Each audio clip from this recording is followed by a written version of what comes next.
Halo semuanya, kembali lagi di podcast 45.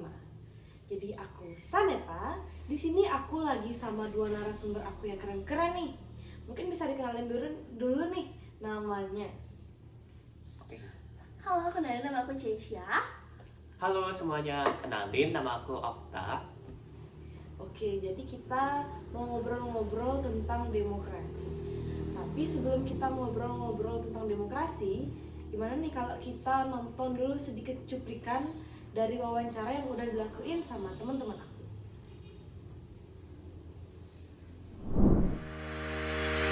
Demokrasi tidak hanya sekedar memilih pemimpin, tapi juga memberdayakan masyarakat untuk menciptakan perubahan. Halo teman-teman semuanya, saya Sinka. Teman-teman tahu nggak bahwa Indonesia ini sudah menerapkan demokrasi dengan sebaik-baiknya dan sudah melaksanakan demokrasinya dengan sangat amat baik? Nah, teman-teman tahu nggak, demokrasi itu ternyata sangat penting loh bagi seluruh masyarakat di Indonesia, apalagi di seluruh negara ini. Nah, demokrasi itu merupakan salah satu implementasi dan salah satu sistem yang dianut oleh seluruh negara, terutama Indonesia. Nah, Indonesia ini sudah melaksanakan yang namanya itu adalah demokrasi Pancasila. Nah, demokrasi Pancasila ini sudah dilaksanakan di era reformasi ini untuk membebaskan seluruh masyarakat Indonesia dalam berpendapat, berisu, dan mengutarakan ide-ide dalam sebuah yang dinamakan suara atau pendapatnya. Nah, di era reformasi ini juga sudah memperbolehkan masyarakat Indonesia untuk mengutarakan pemikirannya. Nah, penasaran bagaimana tantangannya dan bagaimana implementasi demokrasi di era reformasi ini? Tonton penjelasan berikut ini di video selanjutnya ya.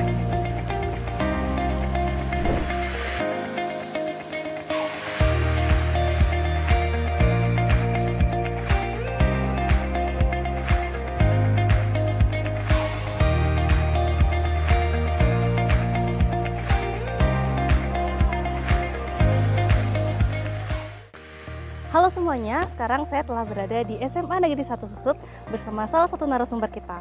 Baik, selamat sore Kak. Sore. Boleh perkenalkan diri terlebih dahulu? Oh, boleh.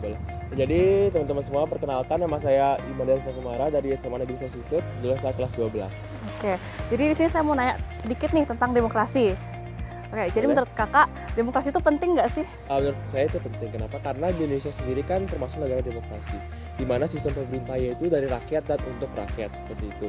Kemudian kenapa itu penting? Karena di mana dengan adanya demokrasi itu suara rakyat dapat lebih terwakilkan. Seperti saat di mana rakyat ingin memilih paslon ini karena menurut mereka itu sesuai dengan apa yang mereka inginkan dan sebagainya, seperti itu. Oke, sebagai pelajar nih Kak, Ya. menurut Kakak gimana sih penerapan atau pelaksanaan dari demokrasi itu? Kakak ambil contoh di sini saja ya. Boleh. Kebetulan di SMA Negeri 1 Susut itu kami mengadakan proyek P5 itu pemilihan ketua OSIS yang menyerupai dengan pemilihan presiden dan pemilihan gubernur dan sebagainya, seperti itu. Jadi peran yang pertama itu sebagai seorang siswa di sini pertama itu mengadakan kampanye. Jadi kita ini siswa-siswa di sini mengadakan kampanye pemilihan ketua OSIS, kemudian kita melakukan pencoblosan suara, seperti itu. Oke, jadi menurut Kakak apa aja sih tantangan yang mungkin kita hadapi dalam pelaksanaan demokrasi itu? Enggak kayak yang pertama itu adanya berita hoax itu yang berseliweran, dimana karena di zaman sekarang ini zaman sosial media, dimana berita-berita itu sangat gampang banget untuk naik ke berita-berita tidak benar itu gampang sekali untuk mendapatkan top trending seperti itu. Kemudian di sini yang kedua itu kita ambil dari diri kita sendiri dulu, karena sebagai seorang remaja itu di sini itu sangat plan ya dalam memilih pilihan. Kadang-kadang kemarinnya milih si A bagus, kemudian misalnya lagi si B gitu ya. Kemudian yang ketiga itu kurangnya rasa berpartisipasi dalam melakukan pemilihan, dimana karena siswa ini kadang-kadang merasa pilih B aja nggak apa-apa gitu. Jadi kadang-kadang siswa itu memiliki rasa partisipasi yang rendah. Oke, itu aja sih Kak pertanyaannya. Ya. Terima kasih ya Kak. Ya, sama-sama. Baik, sekian kegiatan wawancara yang saya lakukan di SMA Negeri 1 Susut. Terima kasih.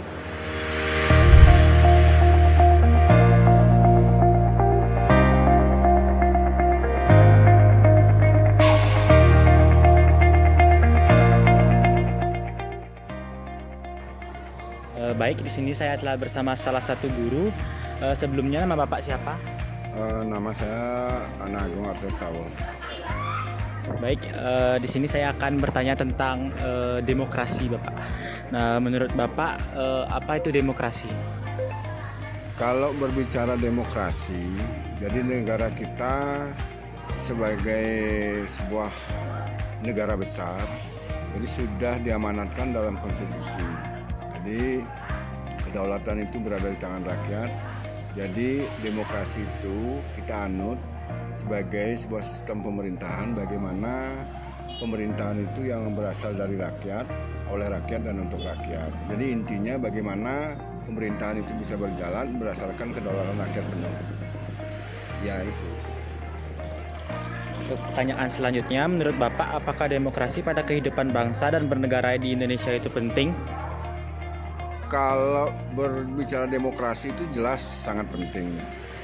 Sangat penting karena sejatinya ketika demokrasi itu dijalankan sesuai dengan amanah, pasti menghasilkan pemerintahan yang baik. Dan pemerintahan yang baik itu akan menghasilkan masyarakat yang madani atau biasa disebut dengan civil society gitu. Terima kasih Bapak.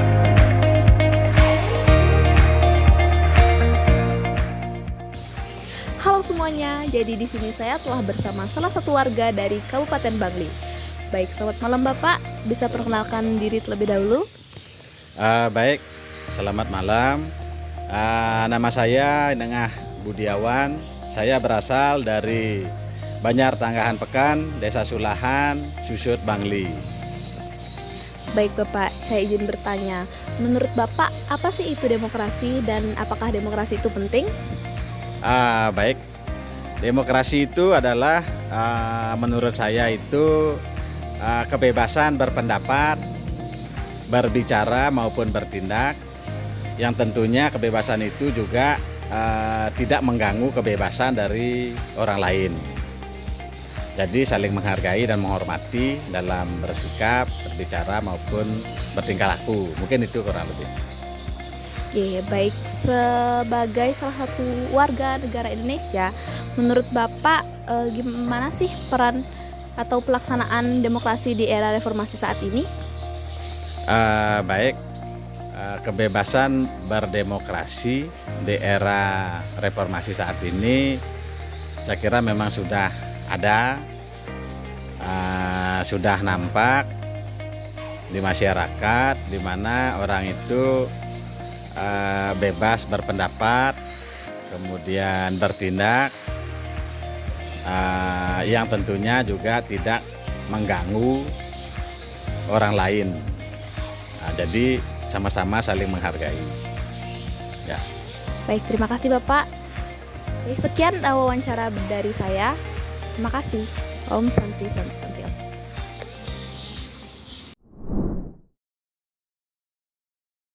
Oke, jadi menarik banget nih wawancara yang udah dilakuin sama teman-teman aku. Ada dari sekolah-sekolah, ada dari guru, ada dari kalian. Oke, jadi setelah kita dengar wawancara itu, aku mau dengar juga nih pendapat dari teman-teman aku yang ada di sini. Ada Ceisha, ada Okta. Aku mau tahu nih pendapat kalian tentang demokrasi.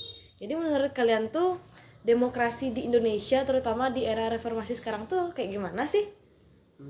Siapa ya yang mau jawab? Kamu jadi duluan. Oke, jadi aku aja deh yang jawab ya. Jadi kalau menurut pendapatku sendiri ya, demokrasi yang ada di Indonesia ini cukup bagus ya, karena seperti yang dapat kita lihat, kita udah menjalani 2 pemilihan nih. Yang pertama itu pemilu 2024, di mana kita memilih presiden, dan presidennya ini udah dilantik loh, yaitu Mas Prabowo dan Mas Gibran nih. Iya.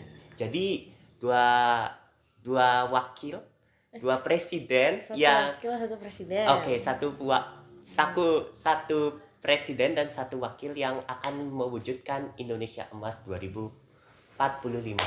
Nah, yang bakalan lagi hot-hotnya banget nih, yaitu Pilkada 2024. Nah, di mana di Pilkada 2024 ini kita bakalan memilih masing-masing wali kota dari provinsi yang ada di Indonesia. Wali kota sama bupati ya? Iya, betul banget itu. Dimana kita memilihnya itu bukan modal tampang doang, tapi visi misi nggak ada gitu kan. Kita harus memilih visi misinya bagus, dan tentunya kita harus bersifat apa adanya tentunya. yang kinerjanya bagus. Ya kinerjanya bagus, nggak nyogok juga. Itu sih yang bagus itu. Kalau menurutmu gimana Kes demokrasi yang ada di Indonesia? Oke, kalau menurut aku ya, demokrasi di Indonesia itu kan apalagi era reformasi dimana dimulai itu saat selesai eranya Pak Soeharto kan. Ya dari sana itu menurut aku demokrasi udah berjalan lancar banget, kayak baik banget gitu. Apalagi pelaksanaan seperti kata Okta, kita udah melaksanakan pemilu, juga sekarang akan melaksanakan pilkada, dimana ini salah satu bentuk demokrasi, juga hak kita sebagai warga yang sudah cukup umur untuk memilih pemimpin kita di masa depan. Yang udah punya KTP. Iya benar. Terus juga melaksanakan hak asasi di era demokrasi reformasi ini itu berjalan lancar, di mana kita bisa bersekolah dengan lancar, dengan Betul aman dan banget. tentram. Kita juga bisa berekspresi, juga kita bisa podcast sekarang ini. Iya, betul Bener kan? banget. Podcast Kita politik nih. Bener. Politik. Bisa ngelaksanain, berarti demokrasi Indonesia itu udah berjalan dengan sesuai dengan makna yang artinya gitu. Iya, udah bebas Iya, gitu. Udah kita. bebas lah kita berekspresi gitu. Iya betul banget. Gitu sih menurut aku demokrasi Indonesia itu udah keren banget. Oke, jadi menarik banget nih pendapat kalian.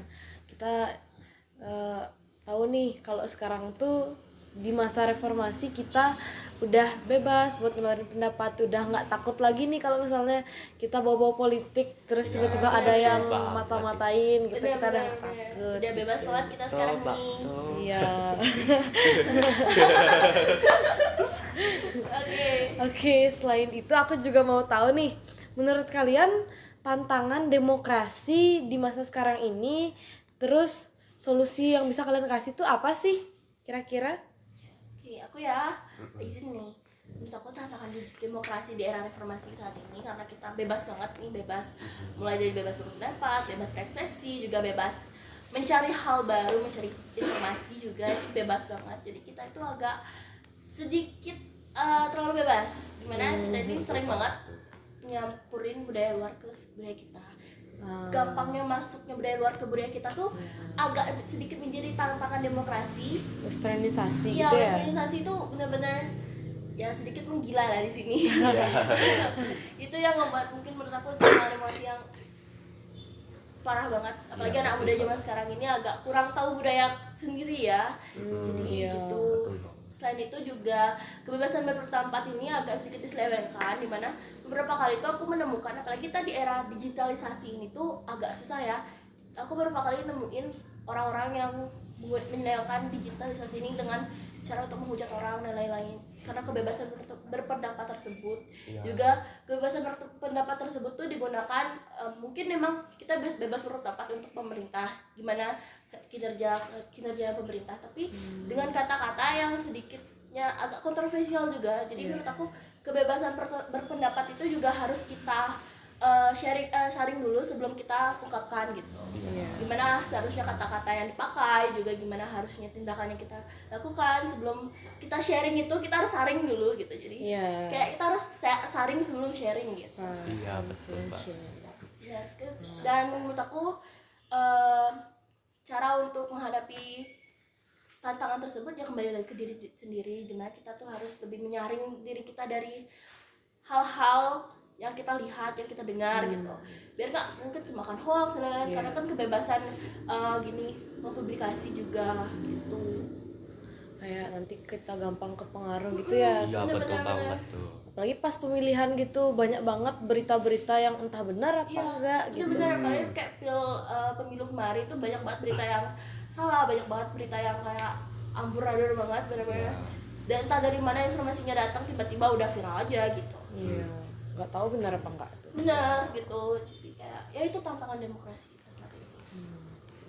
Kalau Okta gimana? Kalau menurut aku itu kita tuh kurang di literasi politik. Kenapa sih? Karena dilansir dari data Badan Pusat Statistik atau BPS tahun 2020, literasi politik yang ada di Indonesia itu cukup rendah. Karena gimana ya, di Indonesia sendiri yang tahu soal politik ini cuman orang-orang tinggi lah istilahnya. Kalau menurut pendapat aku ya, jadi ini bukan pendapat orang lain, ini pendapat aku sendiri.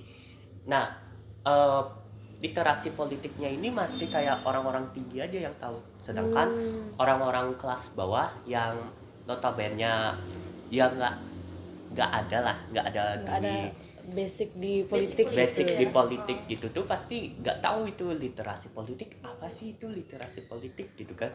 Jadi menurutku kita harus mensamaratakan itu loh literasi politiknya itu, jadi biar semuanya kebagi gitu loh. Iya, semua paham, kayak Semua nggak gampang paham. dibohongin Nggak ada juga. salah paham juga kan. Iya. Iya betul banget gitu. Jadi nggak ada istilahnya, kalau sekarang istilahnya itu lo punya duit, lo punya kuasa gitu.